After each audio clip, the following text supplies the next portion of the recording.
بسم اللہ الرحمن الرحیم۔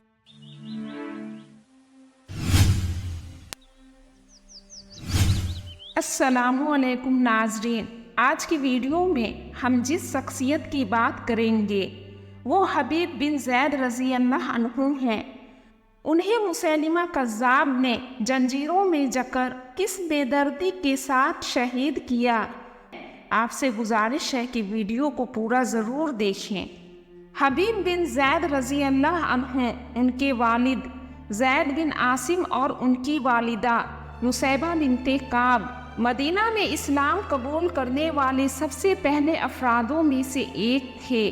ان کی والدہ نصیبہ بنت کعب، جن کو ام عمارہ رضی اللہ عنہا کے لقب سے جانا جاتا ہے، وہ اسلام کی حفاظت کے لیے لڑنے والی اسلام کی پہلی خاتون تھیں۔ حبیب بن زید رضی اللہ عنہ اپنے والدین، خالہ، بھائی اور اپنے قبیلے کے 75 افراد کے ساتھ مکہ گئے، وہاں اسلام قبول کیا اور ہر مشکل وقت میں آپ صلی اللہ تعالی علیہ وآلہ وسلم سے وفاداری کا عہد کیا۔ جب جنگ بدر اور جنگ احد کا معاملہ پیش آیا تو حبیب بن زید رضی اللہ عنہ کافی چھوٹے تھے، ہتھیار نہ سنبھال سکتے تھے، اس وجہ سے انہیں جنگ سے دور رکھا گیا۔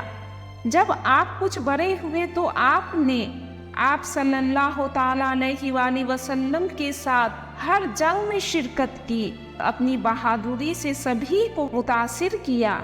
سن 8 ہجری میں جب مکہ کو فتح کر ہر طرف اسلام کی دعوت دی جا رہی تھی تو ہر قبیلے والے اسلام قبول کرنے مکہ شریف آ رہے تھے۔ یمامہ کے ایک قبیلے بنو حنیفہ کے کچھ نمائندوں کی جماعت اسلام قبول کرنے مکہ پہنچی، جس میں مسیلمہ بھی شامل تھا۔ اس جماعت کے لوگوں نے اسے اپنا ترجمان مقرر کیا۔ جب یہ قبیلہ اسلام قبول کر یمامہ واپس پہنچا تو مسیلمہ خود کو نبی بتانے لگا اور اپنی بیعت واپس لے لی۔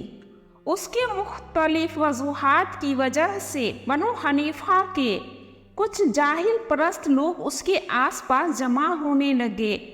زیادہ تر لوگ اسے اپنا نبی ماننے لگے، جس میں سے ایک شخص نے یہ اعلان کرتے ہوئے کہا کہ میں گواہی دیتا ہوں محمد واقعی میں سچے ہیں، اور مسیلمہ کا ہمارے قبیلے سے تعلق ہونے کی وجہ سے ہم اسے اپنا نبی مانتے ہیں۔ پھر دھیرے دھیرے اس کے پیروکاروں میں اضافہ ہونے لگا۔ وہ بنو حنیفہ کی مدد سے اتنا طاقتور ہو گیا کہ آپ صلی اللہ تعالی علیہ وآلہ وسلم کو ایک خط مدینہ منورہ بھجوایا۔ اس خط میں اس نے لکھا کہ میں مسیلمہ خدا کا رسول محمد صلی اللہ تعالی علیہ وآلہ وسلم خدا کے رسول تک آپ پر سلامتی ہو، میں آپ کے ساتھ اس مشن کو بانٹنے کے لیے تیار ہوں۔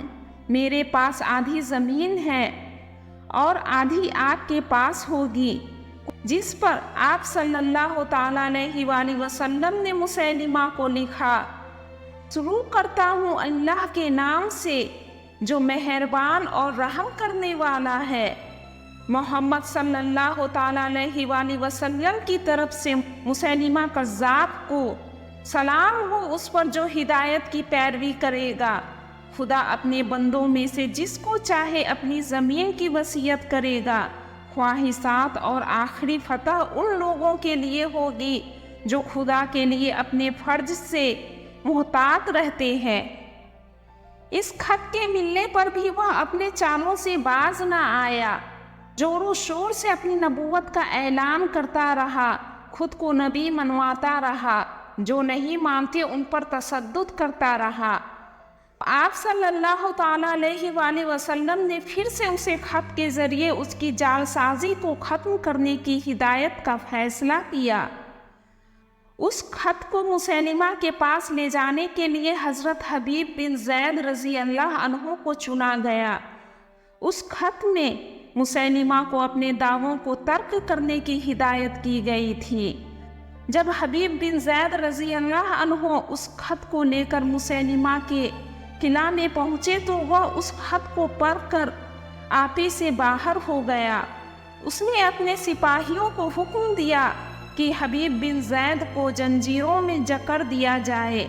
अगले दिन जब हबीब बिन जैद रज़ी अल्लाह अन्हो को मुसैलिमा के सामने हाजिर किया गया, उसके दरबार में हजारों की तादाद में आम लोगों का हुजूम जमा था। मुसैलिमा ने हबीब बिन जैद रज़ी अल्लाह अन्हो से पूछा, क्या तू गवाही देता है कि मोहम्मद खुदा का रसूल है? तो हबीब बिन जैद रज़ी अल्लाह अन्हो ने कहा, हाँ, मैं गवाही देता हूँ कि मोहम्मद सल्लल्लाहु ताला अलैहि वसल्लम अल्लाह के सच्चे रसूल हैं। फिर मुसैलिमा ने कहा, क्या तुम गवाही देते हो कि मैं भी अल्लाह का रसूल हूँ? उस पर हबीब बिन जैद रज़ी अल्लाह अन्हो ने कहा, मेरे कान बंद हो गए हैं, मुझे कुछ सुनाई नहीं दे रहा। मुसैलिमा ने अपने जल्लाद को हुक्म दिया कि उसके जिस्म के एक एक हिस्से को काट कर अलग करते रहो जब तक कि वह मुझे अल्लाह का रसूल न माने।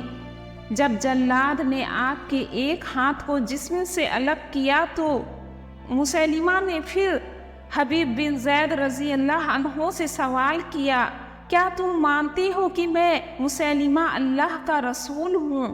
तो हज़रत हबीब बिन जैद रज़ी अल्लाह अन्हो ने कहा, मैं गवाही देता हूँ कि मुसैलिमा एक कज़्ज़ाब है। अब मुसैलिमा गुस्से से पागल हो गया। जल्लाद को अपना काम करने का हुक्म दिया। जब जल्लाद ने उनके दोनों हाथों दोनों पैरों को आपके जिस्म से अलग कर दिया तो आप ज़मीन पर पड़े हुए थे और बार बार एक ही बात दोहरा रहे थे, मैं गवाही देता हूँ कि मोहम्मद सल्लल्लाहु ताला अलैहि वसल्लम अल्लाह के सच्चे रसूल हैं। इतनी दर्दनाक अज़ियत की वजह से हबीब बिन जैद रज़ी अल्लाह अन्हो ज़्यादा देर जिंदा ना रह सके, उनकी वहीं वफ़ात हो गई। जब आपकी वफ़ात की खबर मदीना मुनव्वरा पहुंची तो आपकी वालिदा उम्मे अम्मारा रज़ी अल्लाह अन्हा ने अपने बेटे की शहादत पर कहा, मैंने अपने बेटे को इसी दिन के लिए तैयार किया था। उसने छोटी सी उम्र में मोहम्मद सल्लल्लाहु ताला अलैहि वसल्लम की बैत की थी और जवान होकर शहीद हो गया। जब आप सल्लल्लाहु ताला अलैहि वसल्लम की वफ़ात हुई तो पहले खलीफा हज़रत अबू बकर रज़ी अल्लाह अन्हु ने एक लश्कर जिसका कमांडर हज़रत इक्रीमा बिन अबू जहल रज़ी अल्लाह अन्हु को बनाया, उस लश्कर को मुसैलिमा के खात्मे के लिए रवाना किया। बाद में हज़रत खालिद बिन वलीद रज़ी अल्लाह अन्हु की सिपह सालारी में इस फितने को जड़ से उखाड़ कर फेंक दिया गया। इस जंग में अपनी बेटी और भाई का बदला लेने के लिए हबीब बिन जैद रज़ी अल्लाह अन्हु की वालिदा और उनके भाई अब्दुल्लाह बिन जैद भी शामिल थे। जब हज़रत वहशी रज़ी अल्लाह अन्हु ने मुसैलिमा पर अपने नेज़े से वार किया तो दूसरी तरफ अंसार का वह नौजवान हज़रत हबीब बिन जैद रज़ी अल्लाह अन्हु के भाई हज़रत अब्दुल्लाह बिन जैद रज़ी अल्लाह अन्हु थे। उन्होंने भी अपने तलवार से इस मलऊन शख्स पर ऐसा वार किया कि वो वहीं ढेर हो गया। नाज़रीन, अगर आपको यह वीडियो पसंद आई हो तो आपसे गुजारिश है कि वीडियो को एक लाइक कर दें, साथ ही सब्सक्राइब कर बेल आइकन को ज़रूर दबा लें, जिससे कि आपको मेरी ऐसी ही आने वाली इस्लामिक वीडियो की नोटिफिकेशन मिलेंगी। कमेंट बॉक्स में हज़रत हबीब बिन जैद रज़ी अल्लाह अन्हु के लिए सुबहान अल्लाह ज़रूर लिख दें। अस्सलामु अलैकुम रहमतुल्लाहि व बरकातुहू।